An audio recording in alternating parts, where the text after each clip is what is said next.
Assalamualaikum warahmatullahi wabarakatuh. Perkenalkan, nama saya Dana Satya Gumilang dari kelas RB dengan NIM 123230066. Di sini saya akan menjelaskan apa itu Mas Aprisal, lagi salah ya, Mas Aprisal dan zona tanah. Terus gimana sih turunan pajak bumi itu dan bangunan, serta cara menghitung PBB dan pengertian NJOP.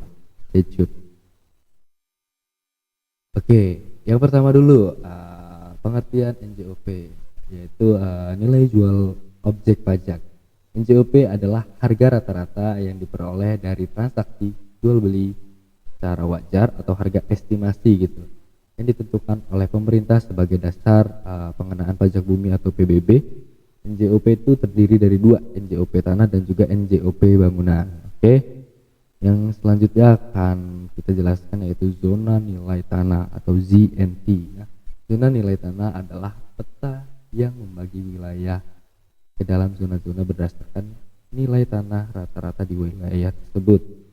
Nah, kalau zona nilai tanah tersendiri itu biasanya ditentukan berdasarkan kayak seperti lokasi, peruntukan lahan, fasilitas umum, dan data transaksi jual beli.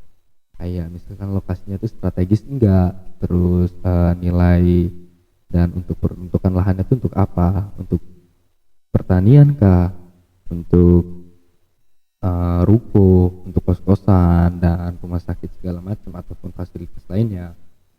Nah, itu bisa menjadi salah satu faktor zona nilai tanah tersebut. Terus yang ketiga tadi Mas Aprizal ya, bukan, tapi Mas appraisal ya, itu penilaian massal. Nah, itu metode penilaian nilai properti tanah dan bangunan secara kolektif dan sistematis nih teman-teman, bukan satu persatu.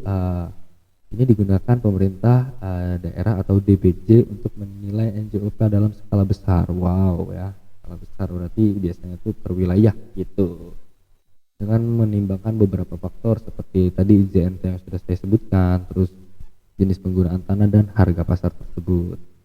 Selanjutnya kita akan menjelaskan cara menghitung PBB teman-teman ya. Yang belum bayar PBB bayar dulu, demi Indonesia maju. Kita lanjut. Cara menghitung PBB yaitu NJOP dikurang NJOTKP dikali tarif. Nah, NJOP itu apa sih bang? Gitu ya. NJOP adalah nilai jual objek pajak ya, tanah plus bangunan. Terus kalau NJOTKP itu apa bang? Banyak yang bertanya-tanya ya. Kamu bertanya-tanya. Iya lagi, enggak, bercanda. Jadi NJOTKP adalah nilai jual objek tidak kena pajak atau batas bebas pajak tergantung daerahnya. Misalnya di Lampung itu range sekitar 10 sampai 12 juta mungkin ya. Terus tarif itu apa bang? Tarif itu 0,1% untuk rumah tinggal. Biasanya objek pajak dengan NJOP di bawah 1 miliar sesuai undang-undang PBB yang terbaru dan terupdate lah istilahnya mah begitu. Contoh perhitungannya gimana bang? Ya gini caranya, saya kasih tahu. NJOP tanah misalkan harganya tanah tuh 500.000 per meter kubik dikali 100 meter. Nah, itu sama dengan 50 juta. Kalau NJOP bangunan gimana bang? Ya, NJOP bangunan kita permisalkan 1 juta. 1 juta itu dikali 50 sama dengan 50 juta. Jadi total NJOP-nya itu 100 juta teman-teman. Nah, terus total jadi NJOTKP-nya berapa bang? Gitu kan. Banyak yang nanya ya. Jadi NJOTKP-nya itu senilai 12 juta. Terus kalau pajak kena objek pajak kena pajak gimana? OPKP gitu ya, bukan OPM ya, OPKP teman-teman. Jadi kayak misalkan gini, 100 juta dikurang 12 juta ya, total NJOP dikurang NJOTKP jadi sama dengan 88 juta teman-teman. Nah, terus PBB terhutang 0,1%-nya dari 88 juta tersebut yaitu 88.000. Nah, sebagai contoh seperti itu ya, biar hitung-hitungannya simpel aja, kita menggunakan angka-angka yang mudah untuk dikalkulasikan. Terus gimana sih bang, dari seluruh video ini kesimpulannya tuh gimana gitu ya?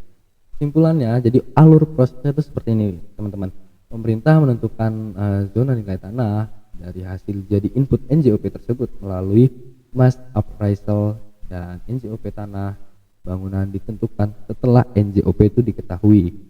Terus dikurangi NJOTKP, dihitung dengan tarif 0,1% tersebut.